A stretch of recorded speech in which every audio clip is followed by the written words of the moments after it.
After nearly 6 months of the Galaxy S26 Ultra release, I think it beats the iPhone 17 Pro Max in a few important areas, and the display is one of them. Both phones now have anti-reflective screens, but outdoors, the Galaxy is noticeably easier to read. Its anti-reflective coating is simply stronger. It also has a built-in privacy display that works like a privacy screen protector. I do not use it all the time because it lowers the brightness a little, but in public places it can be genuinely useful, especially if you are carrying government secrets. There is a problem with the Galaxy S26 Ultra's display though. It is not a true 10-bit panel. It is a bit difficult to say how much you would notice that though. I personally don't, but I'm not saying it is not important to have that by any means. The Galaxy S26 Ultra now has rounded corners like the iPhone 17 Pro Max, and the design is less boxy. The caveat is that I do sometimes accidentally click on the S Pen and remove it, since the S Pen sticks out slightly. Maybe they need to redesign the clicker. The iPhone has, in my opinion, another issue, and that's having too many buttons.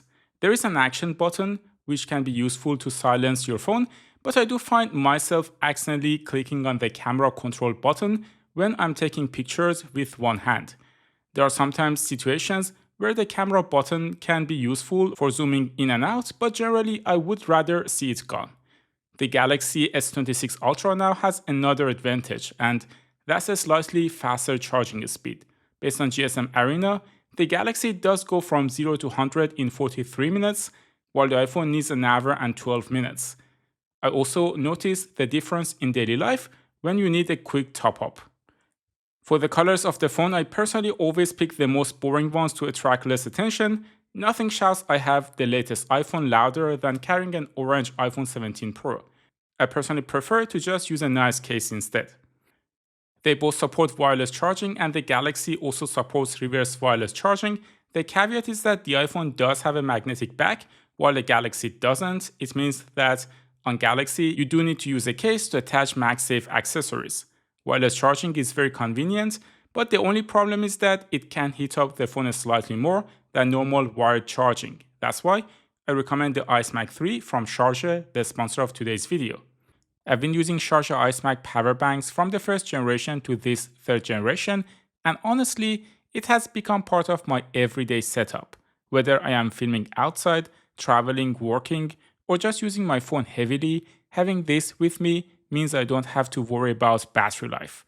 The RGB active cooling fan is especially useful on sunny summer days because it helps keep the power bank cooler while charging. It also has a built-in USB-C cable, which is super convenient because I don't need to carry an extra cable, and I can easily hold it with my phone attached.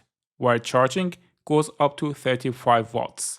It has a 10,000 mAh battery that can roughly charge your phone twice, and it also supports 25 watts Qi 2.2 wireless charging. I also love the see-through design, and I often use it as a stand when watching movies or YouTube. For me, the ICEMAG 3 is not just a power bank, it is a daily essential that's always with me. I'll put the link in the description, and thanks to Sharjah for sponsoring this video. Camera-wise, they have a similar sensor size for the main camera. The Galaxy has a lower aperture though, which can lead to better light gathering, and as a side effect, a stronger background blur. Here is my friend Nada, the model of today's video, as a reference. As you can see, the background blur or bokeh is stronger on the Galaxy. The photo is also a bit more exposed compared to the iPhone. The Galaxy received a lot of marketing around the camera's low light performance. I personally don't see a huge boost compared to the iPhone, and honestly from my experience, as long as you don't use a huge sensor, the small aperture boost is usually not noticeable on a phone camera. Interestingly, the color science of the phones, especially in portrait shots, is very close, as you can see here. In food shots, I do notice that the Galaxy is still a tad more vibrant. For example, the cherry tomato here is a more vibrant red. But overall, as you can see in this photo, they are so close that I wouldn't pick either one over the other. For video, it is a bit different though. Sometimes the Galaxy has a very warm white balance, which is not necessarily bad, while the iPhone usually doesn't do that. Here too, you can see the Galaxy has a deeper orange, and warmer colors in general, while the iPhone has a bit of a green in the white balance and is colder in comparison. They both support 4K 120 frames per second. It is yet another feature that the iPhone added after years of not having it. They both have a bit of a crop factor in this mode, and they both create nice slow motion videos. The Galaxy has two telephoto lenses, a 3x and a 5x one. I took this photo at 4x zoom, which is roughly 100mm on both phones, and you can immediately see that the Galaxy lacks quality in this shot compared to the iPhone, since the 3x telephoto lens on the Galaxy is rather weak. If we move to the 120mm shot, you can see that this time the Galaxy is of the same quality as the iPhone, since the 5x telephoto lens has almost the same sensor size as the iPhone. In this 10x zoom picture, I do find the Galaxy picking a better white balance. I also find it applying denoising algorithms better. The same goes for the South Korean flag. They look more or less similar, but if we pixel peep, the Galaxy usually does a bit better, as you can see here. For this zoom video of the Cape Verde and Australian flags, you can see the quality is very similar, and I would say the colors almost match. I would say the S26 Ultra is the first Galaxy phone that I find to be very similar to the iPhone in terms of colors. The same goes for the Austrian flag with the zoom lens. Everything from blues to orange and other colors matches very well. The Galaxy still has a longer zoom though, and in these long zoom shots, it does offer better computational photography. Neither has a crazy good ultra-wide camera. In terms of processing, I do find the Galaxy raises the shadows a bit too much here, and the iPhone did a better job. One area where the iPhone definitely wins though is the selfie camera. In normal mode, it is wider than the Galaxy and has better quality. It also lets you take horizontal shots like this one with its rectangular sensor, and that's amazing. For night photos, for the first time, I do prefer the Galaxy photos. I do suspect the quality is better because of the lower aperture. In this 5x zoom shot too, the Galaxy simply did a much better job compared to the iPhone. At first I thought it was a fluke, but I tried it again, and as you can see, Galaxy quality is head and shoulders above the iPhone.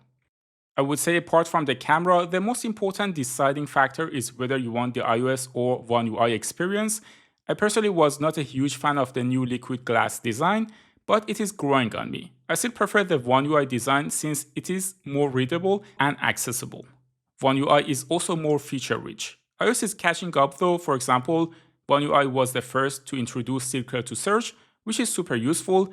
Now on iOS, you can also do something similar by taking a screenshot and circling what you want to search for. There are features that iOS hasn't copied yet. For example, my favorite feature on the Galaxy is this AI select tool. Sometimes you are on a website where you can select the text. With this feature, you can simply select the text and it translates it on the screen. On iOS, there are workarounds with Google Lens, but it is not natively integrated. Another thing that makes me mad whenever I'm using my iPhone is the lack of a clipboard feature. On Android, you can click on the clipboard and see all the previous things that you copied, including text and pictures. Performance-wise, I never had any lag or issues on either of them, despite heavy use. The Galaxy is sporting the Snapdragon 8 Gen 5 Galaxy Edition, and the iPhone has the latest A18 Pro chipset. In single-core performance, the iPhone is slightly better, and in multi-core performance, the Galaxy is better. For battery life, I do find the iPhone 17 Pro Max to be noticeably better. Usually you can expect 10 to 20% more juice on the iPhone, and that's my personal experience based on the apps that I use. If you want to see more camera samples from these two phones and their comparison to Pixel 10 Pro XL and Xiaomi 17 Ultra, you can watch this video next.